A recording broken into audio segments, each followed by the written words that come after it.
Good day everyone, this is Karen again. Today I will discuss to you the lesson under Unit 3, Typology of Learners with Special Needs. Those learners in difficult circumstances such as street children or children from impoverished family and victims of abuse. Street children or children from impoverished family is grouped by two: children of the street and children on the street. They do sound similar, but they do have different meaning. Well, let's discuss what is the difference of the two.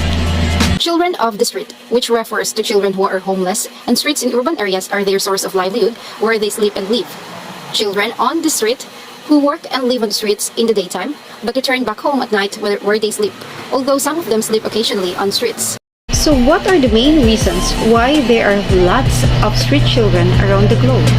Most especially here in our country, although Filipinos are known for having a strong and close family ties. Two main causes why there are street children. First, the economic stress and poor conditions that families face due to industrialization and urbanization. Second, the changes in the traditional family structure, especially when women became the main contributor to households' economies. Long-term impact. Children who grow up in homelessness may experience long-term effects on behavior, employability, relationships, and brain development. As those children grow into adulthood, society ends up paying for the consequences through law enforcement, the criminal justice system, and social service programs. And children can't afford to wait for long-term solutions that may tackle affordable housing or income inequality. Well, we have a solution for it. The street educators are the primary caregivers and serve as role models and change agents. Each one is chosen and trained to establish and sustain relationships with street children, singly or in groups, in their current environment. They facilitate sessions on basic education, alternative and values educations, life skills and life goals, child rights, the effects of drug abuse, protection from sexual abuse, primary health care, and nutrition. As an educator, to teach effectively, you need to understand some concepts that are important for planning, developing, and implementing teaching sessions. In terms of street education, they can be defined as follows. Learning is a process in which child behavior is changed as a result of experience, usually on a long-term basis. Learning entails acquiring appropriate knowledge, skills, and attitudes. Learning objectives are statements which describes what a street child should know, be able to do, and how he should feel about issues at the end of the course or session.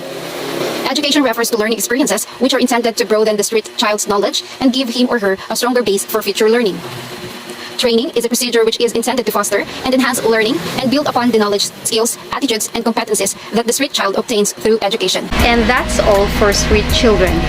And now, let's discuss learners who are victims of abuse.